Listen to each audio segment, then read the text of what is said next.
محترم سامعین کرام، السلام علیکم ورحمۃ اللہ وبرکاتہ۔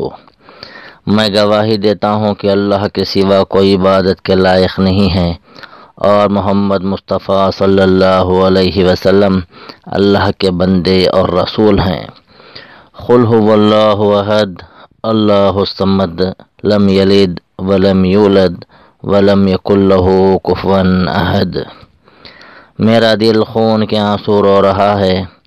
اس وقت رب ذوالجلال بہت غضبناک ہے اور اپنے بندوں سے سخت ناراض ہے۔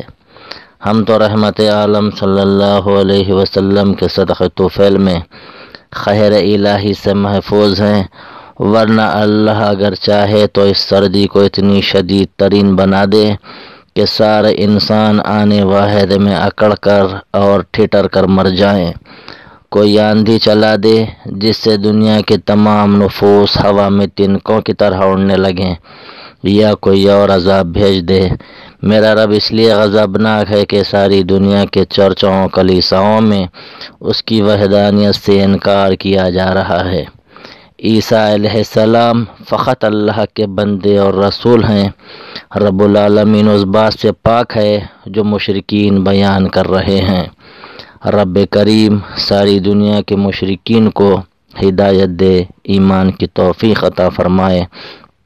اللہ تعالیٰ نے قرآن پاک میں صاف اعلان فرما دیا کہ مشرکین کا ٹھکانہ جہنم ہے۔ اللہ پاک شرک کو ہرگز معاف نہیں فرمائیں گے، اس کے علاوہ اگر جو چاہیں معاف کر دیں۔ میرے بھائیوں، بزرگوں اور دوستوں، مشرکین کو توحید کی دعوت دینا ہمارا کام ہے۔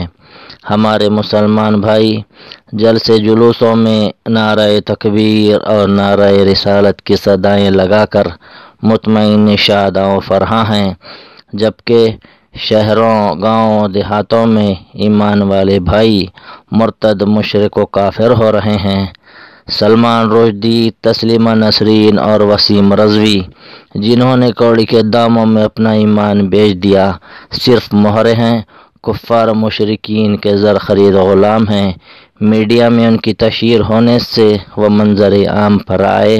ایسے کئی ہیں جو ابھی منظر عام پر نہیں ہیں۔ کفار و مشرکین لاکھوں کروڑوں روپے اس مقصد کے لیے صرف کر رہے ہیں کہ ایمان والے مسلمان مرتد، مشرک و کافر ہو جائیں۔ دوسری طرف امت محمدیہ کے دولت مند عیش و عشرت میں مگن ہیں۔ 2 بنگلوں کو 4 بنگلے اور 1 کار کو 2 کاریں کرنے کی فکر میں ہیں۔ دعوتوں میں کروڑوں روپے اس نیت سے خرچ کر رہے ہیں کہ ہماری واہ واہ اور جیکار ہو جائے، لوگ دنگ رہ جائیں اور تاریخ میں ہمارا نام درج ہو جائے۔ حوض کوثر پر جب آقا علیہ الصلوۃ والسلام کے سامنے حاضری ہوگی تو کیا منہ دکھائیں گے؟ مصطفیٰ جب پوچھیں گے کہ اللہ کا دین مٹ رہا تھا، میرے ایمان والے امتی کفر و شرک کی وادیوں میں بھٹک رہے تھے، کوڑی کے داموں میں ان کا ایمان بک رہا تھا، اور تم لوگ اپنی شان و شوکت، عیش و عشرت میں مست تھے۔ تم نے میرے لائے ہوئے دین کو بچانے کے لیے کتنا پیسہ خرچ کیا، کتنی کوشش کی، کتنی جستجو کی، کیا قربانیاں دیں۔ حضرت بلال حبشی رضی اللہ عنہ مشہور صحابی ہیں جو مسجد نبوی کے ہمیشہ موزن رہے۔ ابتدائی اسلام میں ایک کافر کے غلام تھے، اسلام لے آئے، جس کی وجہ سے طرح طرح کی تکلیفیں دی جاتی تھیں۔ سخت گرمی میں دوپہر کے وقت تپتی ہوئی ریت پر لٹا کر ان کے سینے پر پتھر کی چٹان رکھ دی جاتی تھی اور ان سے کہا جاتا تھا کہ اسی حال میں مر جائیں یا اسلام سے پھر جائیں، مگر وہ اس حالت میں بھی احد احد کہتے تھے، یعنی اللہ ایک ہے اور وہی عبادت کے لائق ہے۔ بعد میں حضرت ابوبکر صدیق رضی اللہ عنہ نے ان کو خرید کر آزاد فرما دیا۔ فرعون کے دربار میں ہزاروں لوگ جمع تھے۔ موسیٰ علیہ السلام اور جادوگروں کے مابین مقابلہ تھا۔ جادوگروں نے جب اپنی لاٹھیاں اور رسیاں پھینکیں تو وہ سانپ بن کر وحشتناک انداز میں دوڑنے لگے اور لوگوں میں خوف و دہشت کا ماحول پیدا ہو گیا۔ اللہ تعالیٰ کے حکم سے حضرت موسیٰ علیہ السلام نے جب اپنا عصا مبارک پھینکا تو وہ ایک بڑا اژدہا بن گیا اور سارے سانپوں کو وقت واحد میں نکل گیا۔ جادوگروں نے دیکھا یہ تو جادو ہو نہیں سکتا، موسیٰ علیہ السلام کا دین حق ہے اور ان کا رب معبود برحق ہے۔ فوراً سجدے میں گر پڑے۔ فرعون نے ان کو وارننگ دی کہ میں تمہارے ہاتھ پاؤں مخالف سم سے کٹوا کر سولی پر لٹکا دوں گا۔ جادوگروں کا ایمان اللہ پاک ہمیں نصیب فرما دے۔ کہنے لگے تو جو چاہے کر لے، تو ہمیں اسی دنیا میں سزا دے سکتا ہے، زیادہ سے زیادہ مر جائیں گے لیکن ایمان سے پھرنے والے نہیں ہیں۔ پیارے آقا علیہ السلام کے لاڈلے نواسے حضرت امام حسین رضی اللہ عنہ نے یزید اور اس کی فوج کا ڈٹ کر مقابلہ کیا۔ 72 نفوس قدسیہ کے ساتھ کربلا کے میدان میں جام شہادت نوش فرمایا، لیکن باطل کے آگے جھکے نہیں۔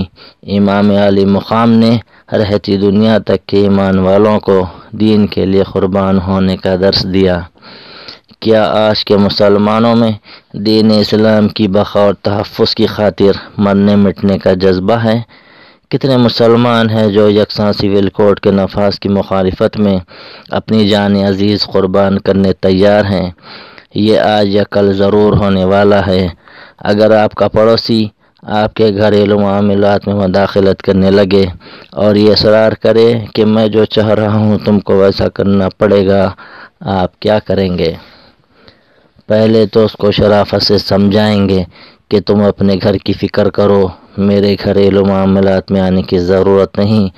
اس کے بعد اس کو 2-4 تھپڑ رسید کریں گے، لڑیں گے، ماریں گے اور مریں گے، لیکن اس کی بات ہرگز نہیں مانیں گے۔ بالکل اسی طرح ہمارا اپنا مسلم پرسن اللہ ہے۔ ہم قرآن و حدیث کے مطابق شرعی اصول و احکام کے پابند ہیں۔ شرعی احکام میں مداخلت اور رد و بدل ہم برداشت کرنے والے نہیں ہیں۔ یونیفارم سول کوڈ ہم پر جبراً نافذ کر کے دیکھو، ہر گھر سے ایک جنازہ اٹھے گا، اللہ کا دین ساری دنیا پر غالب ہو کر رہے گا۔ پیارے مصطفیٰ کا لائے ہوا دین ہمیں اپنی جان سے بھی زیادہ پیارا ہے۔ اس کے لیے ہم سے مقابلہ اور پنجہ آزمائی کرنا ہوگا۔ ہم جیلوں میں قید ہو جائیں گے اور ضرورت پڑے تو سولی پر چڑھ جائیں گے۔ علامہ اقبال نے کیا خوب کہا ہے، توحید کی امانت سینوں میں ہے ہمارے، آسان نہیں مٹانا نام و نشاں ہمارا۔ کچھ بات ہے کہ ہستی مٹتی نہیں ہماری، صدیوں رہا ہے دشمن دور زماں ہمارا۔ خدا حافظ، السلام علیکم۔